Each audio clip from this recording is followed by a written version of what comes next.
He stopped at a small diner for a quiet meal, but ran into a gang of bikers who were used to intimidating outsiders. They thought they could play their game with him, but they didn't know who they were up against. Watch to the end, subscribe, and write in the comments where you're watching from. The endless ribbon of asphalt stretched before him, bathed in the dim glow of the setting sun. Jean-Claude Van Damme gripped the wheel of his Chevrolet Chevelle, its powerful engine humming steadily beneath him as he cruised down the nearly deserted highway. He had been driving for hours, the rhythmic sound of the tires against the road merging with the low murmur of blues playing from the radio. The journey had no specific destination, only the simple desire to escape the confines of city life, to breathe in the open air, to feel the road beneath him. The sky above was a blend of deep orange and purple, the last remnants of daylight retreating beyond the horizon. The occasional headlights of passing vehicles flickered in his peripheral vision, but for the most part, he was alone. He liked it that way. It gave him time to think, to reflect on the years behind him, on the fights he had won, the battles, both inside and outside the ring, that had shaped him into the man he was. A small town emerged in the distance, its flickering neon lights barely cutting through the darkening landscape. He glanced at the fuel gauge. Half a tank left, but his stomach reminded him that it had been too long since his last meal. His fingers flexed on the steering wheel as he spotted a roadside diner at the edge of town, its sign flashing intermittently as if struggling to stay alive. A few cars were parked outside, their owners likely inside enjoying a quiet meal before continuing their own journeys. But something else caught his attention. A row of motorcycles lined up near the entrance, their chrome gleaming under the flickering neon glow. A group of men lingered around them, their voices loud, their laughter sharp. They carried themselves with the arrogance of those who believed they owned whatever ground they stood upon. Their leather jackets bore a matching emblem, a snarling wolf's head with jagged fangs. It was clear what they were, a biker gang. Jean-Claude slowed his car as he pulled into the lot, eyes scanning the situation with the instinct of a fighter who had spent a lifetime reading his surroundings. There were about 7 or 8 of them, burly men with tattoos creeping up their arms, some smoking, others drinking from cans of beer that they casually tossed onto the pavement when they were done. One of them kicked an empty bottle, sending it skidding across the asphalt where it shattered near the diner's entrance. He exhaled through his nose, keeping his expression neutral as he pulled his Chevelle into an empty spot. The moment he stepped out of the car, he felt their eyes on him. They were watching, waiting. He had encountered men like them before, men who thrived on intimidation, who needed to prove their dominance over everyone around them. He could already sense the weight of their unspoken challenge. Jean-Claude adjusted his leather jacket and shut the car door with a quiet finality. He did not hesitate, did not give them the satisfaction of acknowledging their presence. He simply walked toward the diner, his movements calm, controlled. One of the bikers, a lanky man with a snake tattoo curling around his neck, stepped into his path just enough to brush shoulders as he passed, a minor act of provocation. Jean-Claude didn't react. He continued walking, as if the man were nothing more than a gust of wind against his arm. Behind him, he heard low laughter, the sound of beer cans being crushed beneath boots. He pushed open the diner door, stepping into the warm glow of the interior. The smell of coffee and grilled food filled the air, a welcome contrast to the cold hostility lingering outside.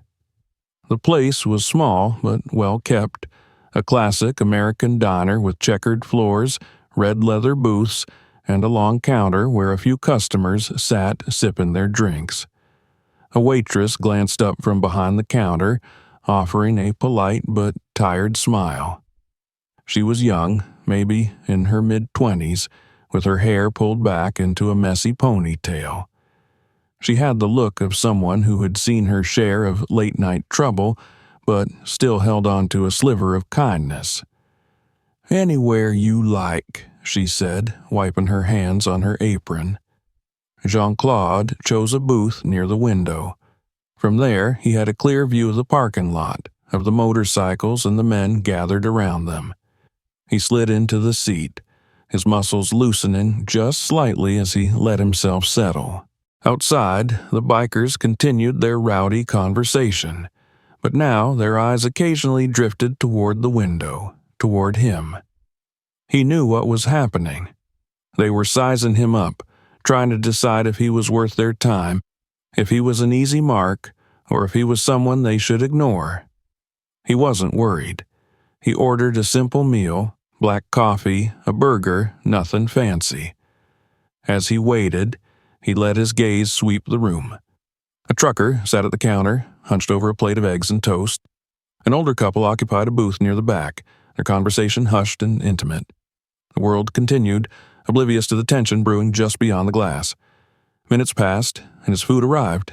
He ate slowly, savoring each bite, though he remained aware of every movement around him.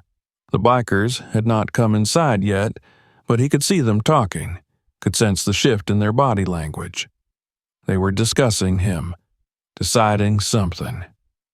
A man with slicked back hair and a scar along his jawline nudged one of the others before making his way toward the diner. Jean-Claude continued eating, unmoved. The door swung open, and the biker strolled in, his boots heavy against the tiled floor. He didn't go to the counter, didn't order anything.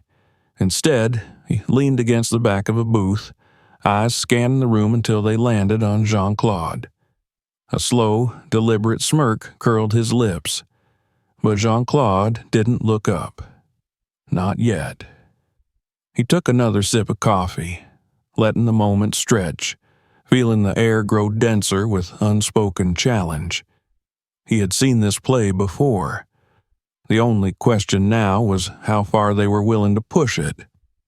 The door swung shut behind the biker with a dull thud, cutting off the noise from outside. The low murmur of conversation in the diner continued, but a subtle shift in the atmosphere was undeniable. The waitress behind the counter glanced up, her expression wary, as if she had seen situations like this before and already knew where it was heading. The trucker at the counter took another slow bite of his food, his eyes flickering toward the newcomer before dropping back to his plate. Jean-Claude Van Damme continued to eat, methodical and unhurried. He could feel the man's gaze on him, could sense the deliberate posturing, the way he carried himself like a predator assessing prey. It was a game of dominance, a silent invitation to acknowledge his presence. But Jean-Claude had nothing to prove. He had encountered men like this too many times to count, men who needed validation, who thrived on making others cower. The biker didn't move away from the booth he was leaning against. He let the moment drag, savoring the anticipation, waiting for some kind of reaction that never came. Finally, he scoffed under his breath and pushed away from the seat, his boots heavy against the tile as he made his way toward the counter. He leaned against it, drumming his fingers on the surface as the waitress approached, clearly forcing herself to remain professional. "Coffee," he muttered, not bothering to look at her. She poured it without a word, her eyes darting toward Jean-Claude for a brief second before she turned back to her work. The biker took a sip, grimaced slightly, and set the cup down with unnecessary force. "You passing through?" His voice was directed at Jean-Claude now, casual but laced with something pointed. Jean-Claude didn't answer immediately. He finished chewing, wiped his fingers on the napkin, and then finally looked up, meeting the man's gaze. "Just eatin'," he said, his tone neutral. The biker smirked, as if amused by the simplicity of the answer. He shifted his weight, glancing toward the window where his crew was still gathered. "You picked the wrong place to do that," he said. Jean-Claude held his gaze, unflinching. The tension between them thickened, though the rest of the diner tried to ignore it. The trucker took another slow sip of his drink. The older couple kept their eyes down. The waitress, however, hovered nearby, her hands clenched into fists. Jean-Claude let the silence settle before turning his attention back to his meal. He had no interest in escalating anything. Not yet. The biker chuckled under his breath as if he had expected a different reaction.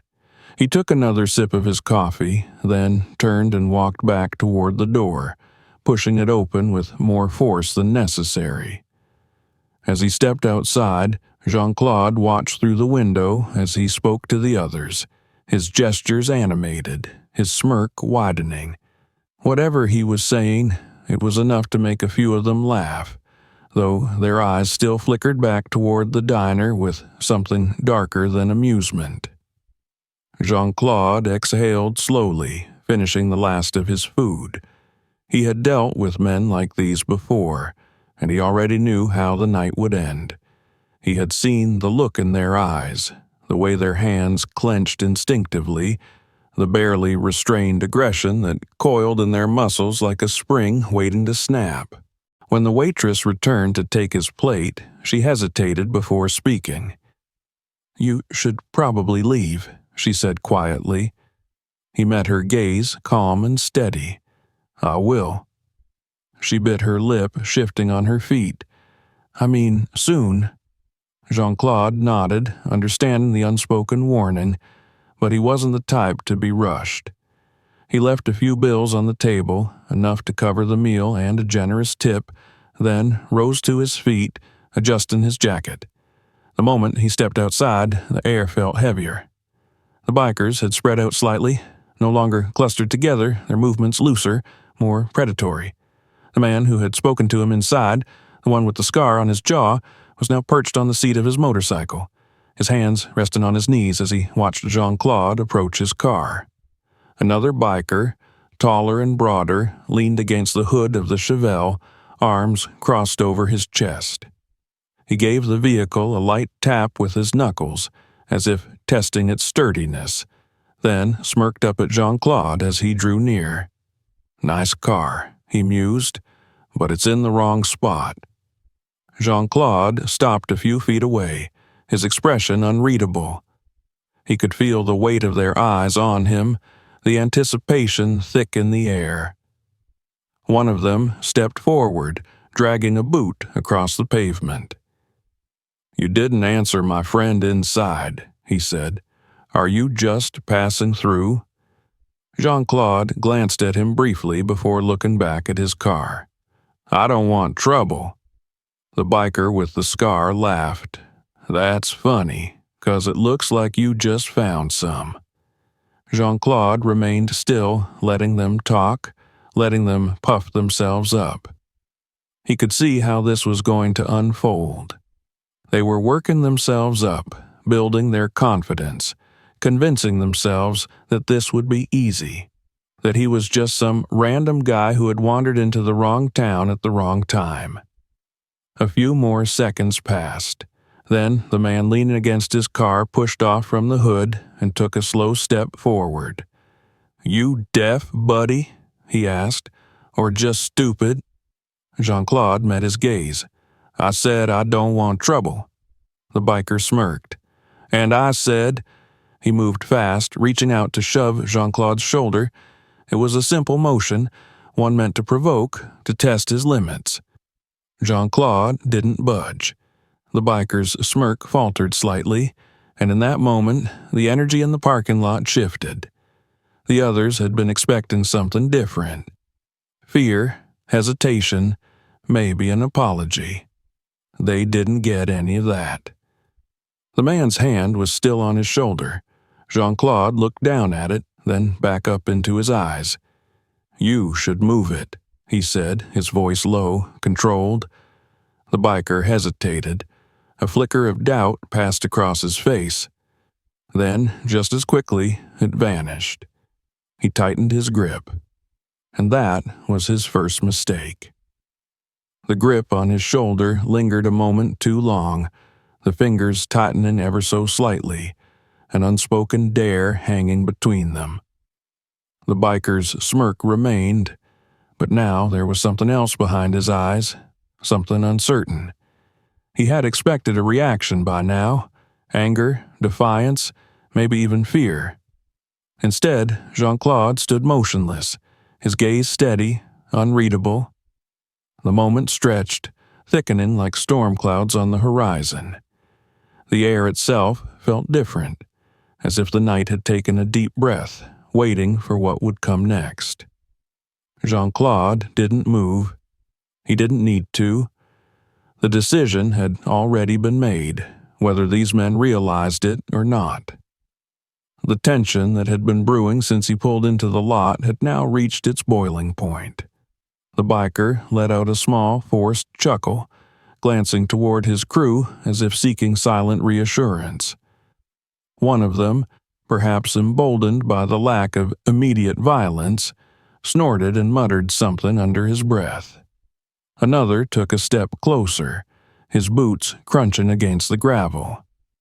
The others shifted, their body language changing, no longer just passive observers, but active participants, a pack slowly circling its prey.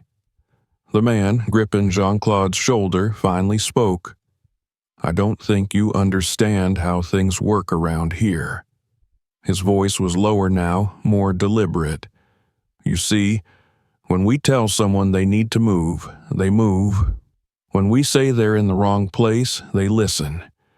And when they don't..." He let the sentence hang, the threat implied rather than spoken. Jean-Claude exhaled slowly, barely a breath, but in the silence of the lot it was noticeable. Then, with a calm that felt almost unnatural, he reached up and removed the biker's hand from his shoulder. He didn't yank it away. He didn't break his fingers or twist his arm. He simply moved it, his grip firm, precise. A simple action, but in that moment, it was the loudest statement he could have made. The biker's smirk disappeared entirely. He took a step back, his confidence wavering. A murmur passed through the group, like wind through the dry grass before a fire ignites. The others saw it too, that slight hesitation, that unplanned retreat.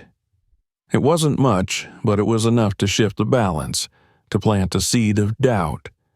Jean-Claude stepped past him, reaching for the door handle of his car.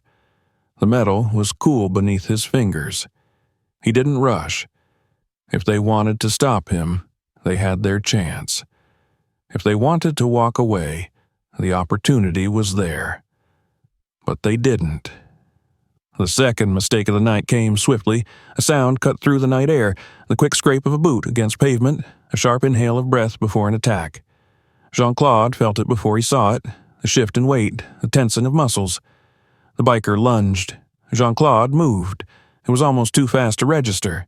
A slight turn, a pivot of his body, and the biker's momentum carried him forward into empty space.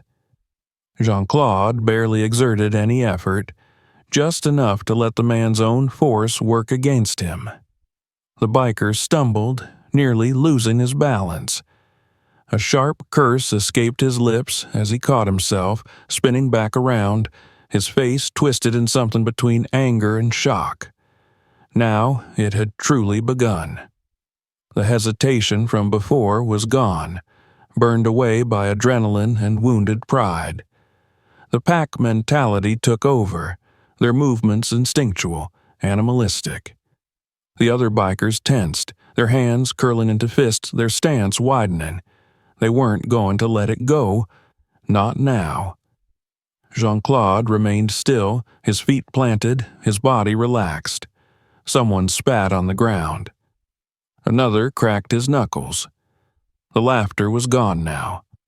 The leader, the one who had started it all, took a step forward. His jaw was tight, his shoulders squared. He reached into his jacket, and for a moment, Jean-Claude thought he might go for a weapon. But instead, he pulled out a cigarette, lighting it with slow deliberation, exhaling a stream of smoke before finally speaking. "You think you're tough, huh?" His voice was calm, but there was an edge to it, a barely restrained fury simmering beneath the surface. "You think just because you got some moves, you can walk in here, eat your little meal, and drive off like nothing happened?" Jean-Claude said nothing. The leader took another drag, then flicked the cigarette away, letting it land near Jean-Claude's boot. His gaze darkened. "That's not how it works." Jean-Claude knew there was only one way this was going to end. The signs were all there. The way they spread out, the way their fingers twitched, the way their weight shifted from one foot to the other. They had already made up their minds. Words wouldn't change anything now. He glanced at the parking lot around him.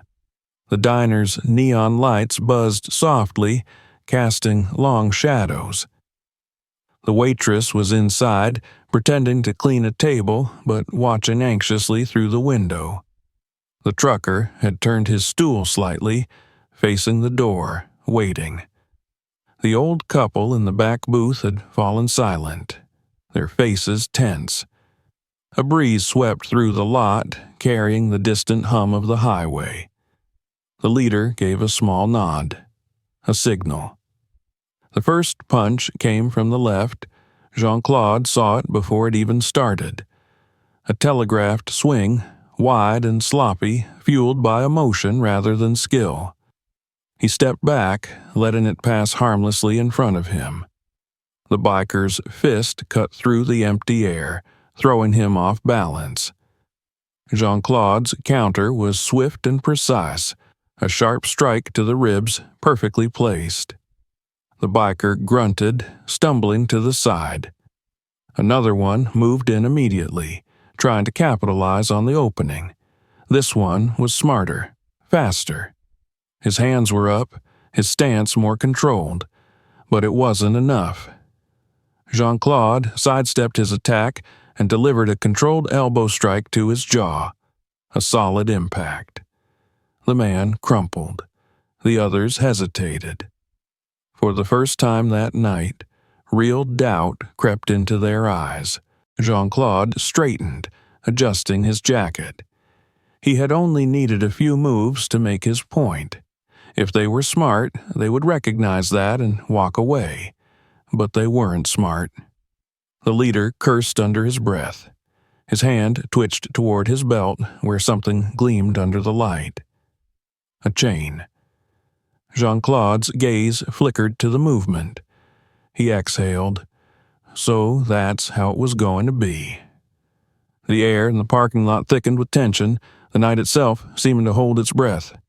The leader of the bikers, his face a mask of restrained fury, let the length of chain slip from his fingers, the heavy metal links clinking as they coiled loosely in his grip. His men stood around him, their confidence shaken but not yet broken. Some still clutched their fists, anger tightening their muscles, while others cast uncertain glances at the two who had already fallen. The element of intimidation that had once belonged to them had shifted, if only slightly, and now there was something new in the air. Hesitation. Jean-Claude Van Damme remained where he was, calm, still, his stance relaxed but prepared. His mind moved faster than the scene unfolding before him, reading the angles, measuring distances, predicting movements before they happened. He had been in situations like this before. He knew how they played out. He also knew that once a weapon was introduced, the game changed. There would be no more bluster, no more attempts at dominance through posturing. The violence would be real now. The leader, a man named Randall, swung the chain slowly at his side, testing its weight, watching Jean-Claude for any sign of reaction. The others adjusted their positions, forming a loose half-circle, trying to cut off any possible escape. Not that Jean-Claude had any intention of running. He could see it in their eyes. They were committed now, pride pushing them forward where reason might have told them to stop. There was no turning back. Randall shifted his weight, his grip tightening around the chain, and then, without warning, he struck. The heavy links whistled through the air, aimed straight for Jean-Claude's head. He moved.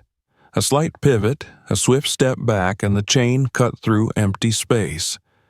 Randall's momentum carried him forward just enough to throw him slightly off balance, and Jean-Claude capitalized on it instantly. He stepped inside, close enough that the chain was useless, and drove a sharp, precise kick into Randall's ribs. The impact sent a jolt through the larger man's body, forcing a grunt from his throat, but he recovered quickly, stumbling back with a snarl. Another one of the bikers rushed in from the right, trying to catch Jean-Claude while he was focused on Randall. He swung wildly, a reckless punch meant to overwhelm rather than strike with precision.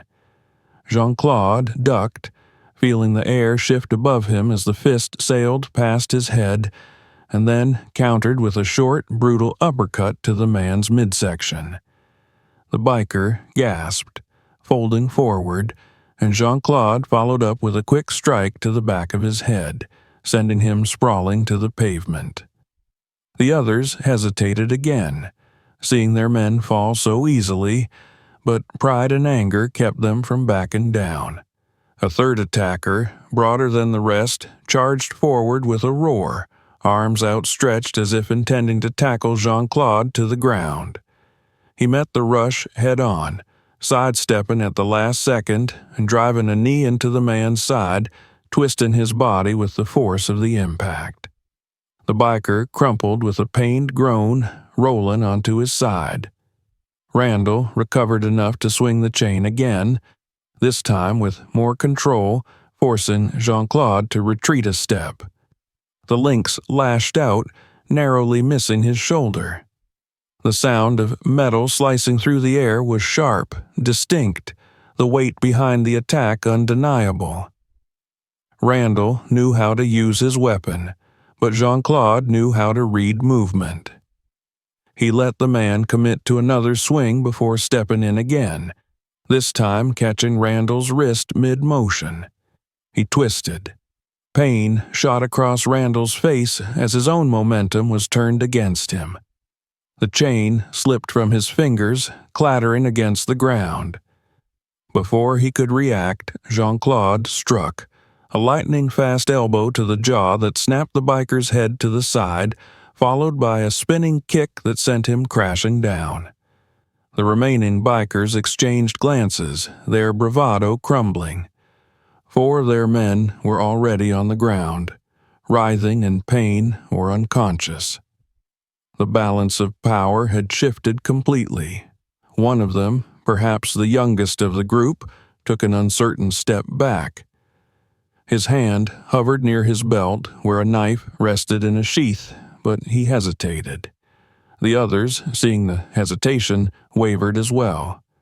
Jean-Claude stood in the center of the wreckage, breathing evenly, his stance still poised for battle. His movements had been fluid, efficient, nothing wasted, no unnecessary energy expended.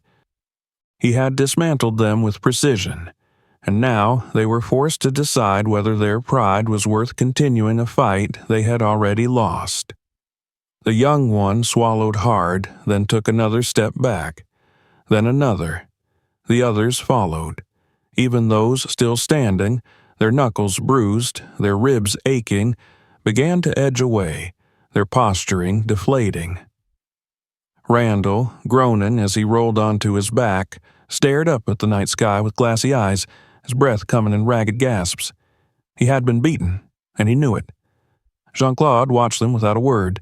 There was nothing left to say. He adjusted his jacket, exhaled, and turned toward his car.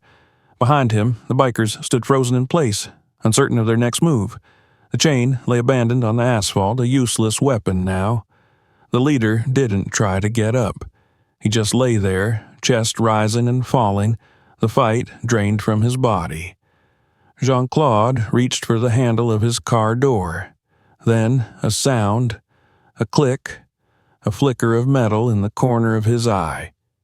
He turned just in time to see the glint of a blade in the dim light. Randall, despite the pain, despite the loss, had pulled a knife from his boot. His face twisted with something more than just anger now, something desperate, something reckless. Jean-Claude moved faster than thought. Before Randall could fully extend his arm, Jean-Claude was already inside his guard. He grabbed the wrist, twisted it sharply, and forced the knife free. It clattered to the ground, and in the same motion, Jean-Claude drove his knee up into Randall's chest. A ragged gasp escaped the biker's lips. He collapsed onto his side, coughing, wheezing, curling into himself as the last of his resistance was crushed. Silence settled over the lot. The other bikers didn't move. No one reached for another weapon. No one stepped forward to continue what had already been decided. Jean-Claude straightened, his gaze sweeping over them one last time. They met his eyes, but quickly looked away. He turned, opened the car door, and slid inside. The engine rumbled to life beneath his hands. As he pulled away, his headlights cast long shadows over the parking lot. Through the rear-view mirror, he saw them standing there, silent, defeated. The fight was over, but he knew that some lessons took time to settle. The night hung heavy over the small town, the neon glow from the diner flickering against the asphalt like the last sputters of a dying fire. The silence that followed the fight was thick, suffocating, broken only by the labored breaths of the fallen and the faint rustling of wind against metal. The air smelled of gasoline and sweat, a lingering tension that refused to dissipate even though the battle was over. Jean-Claude Van Damme remained still, his stance poised in quiet vigilance. His breath had yet to quicken, his body loose but ready, the fighter's instinct keeping him tethered to the moment. He had seen men rise back up from worse, fueled by pride, by desperation, by the unwillingness to accept defeat. He didn't take his eyes off them, didn't move toward his car just yet. He waited. The bikers were scattered now, some still groaning on the pavement, others standing but unwilling to meet his gaze. A few leaned against their motorcycles, watching him with a mixture of resentment and caution, their earlier bravado extinguished. Randall lay in the center of it all, his fingers twitching at his sides, his chest rising and falling with uneven breaths. He was struggling to process what had just happened, the shift in power that had left him helpless on the ground, while the man he had tried to intimidate stood over him, untouched, unshaken. One of the younger bikers, a wiry man with a tattooed skull on his arm, took a step forward but hesitated. His hands balled into fists, then unclenched, the fight flickering in and out of him like an uncertain flame. His gaze flickered toward Randall, waiting for some kind of command, some kind of justification to keep going. But Randall said nothing. He only stared at the sky, his breath still rattling in his throat. The air shifted. The night wasn't done with them yet. Jean-Claude caught the movement a fraction of a second before it happened. One of the bikers, standing just at the edge of the group, reached behind his back. It was subtle, but not subtle enough. The glint of metal caught the neon light as the man pulled a switchblade free, his jaw tightening, his muscles coiling like a spring preparing to release. He wasn't looking at Jean-Claude. He was looking at Randall, waiting for approval, for some kind of desperate signal that they weren't walking away like this. And Randall, breathless, humiliated, gave it. It was barely more than a nod, a fraction of movement, but it was enough. The biker lunged. Jean-Claude reacted on instinct. His foot shifted, his weight distributing in perfect balance as he met the attack. The knife slashed toward him, a reckless, angry strike, fueled more by frustration than precision. He didn't step back. He moved forward, inside the man's reach, his left hand catching the wrist mid-motion, stopping the blade inches from his side. The biker barely had time to register his mistake before Jean-Claude's other hand drove forward, striking hard into his ribs, knocking the air from his lungs. His grip loosened just enough. Jean-Claude twisted the wrist and the knife dropped, clattering against the pavement. A heartbeat later, he turned, using the biker's own momentum against him, sending him sprawling onto the ground beside Randall. Silence fell again. The remaining bikers took a collective step back, realization finally settling into their bones. This wasn't a fight anymore. This wasn't something they could win. Randall struggled onto his elbows, his breath shuddering in his chest. His eyes locked onto Jean-Claude, a flicker of something unreadable passing through them. Frustration, yes. But deeper than that, recognition. Understanding. He had miscalculated, had assumed that strength came from numbers, from intimidation. And now he was lying in the dirt, his gang either unconscious or too afraid to continue. Jean-Claude straightened, letting the last echoes of movement settle. He didn't speak. He didn't have to. Randall swallowed, the muscles in his jaw flexing as he forced himself up onto his knees. He glanced around at the others, at the wreckage of the confrontation, then exhaled slowly. His head dipped forward just slightly. Not quite a nod, not quite submission, but it was something close. Jean-Claude stepped back. The moment stretched, the bikers waiting for some final word, some last show of force.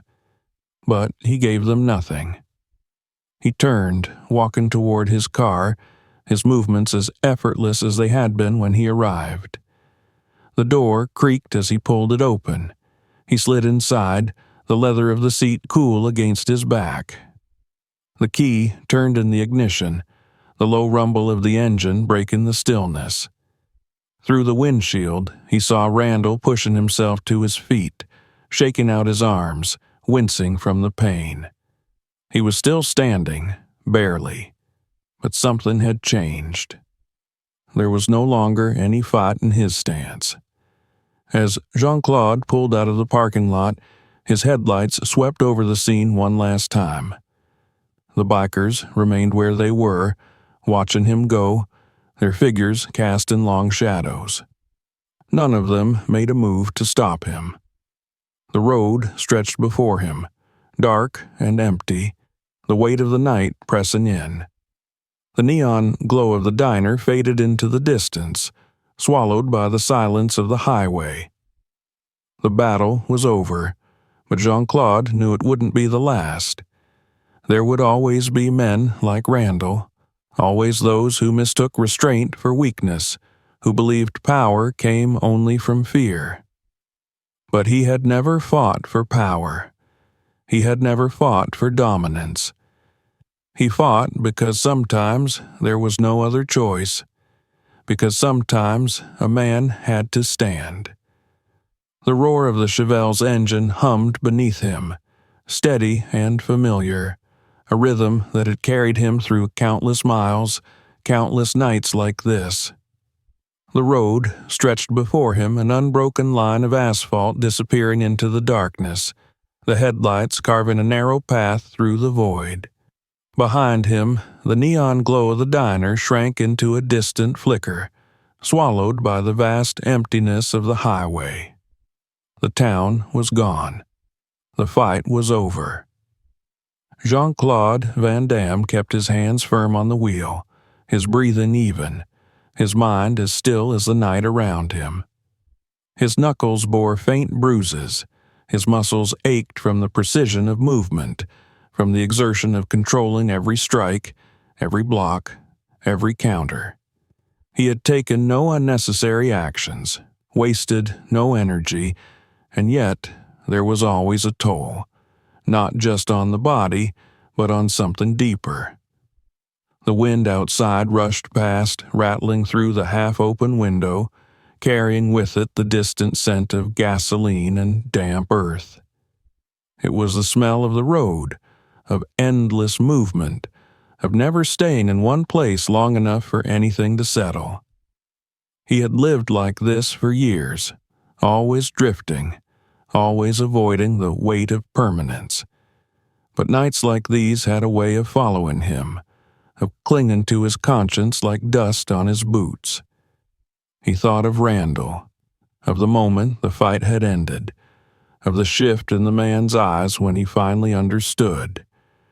It was never about winning or losing. It was about knowing when to stop. Some men learned that lesson the hard way. Some never learned at all. The bikers would recover. They would tell stories about what had happened, about how a single man had walked into their town and left them broken in the dirt.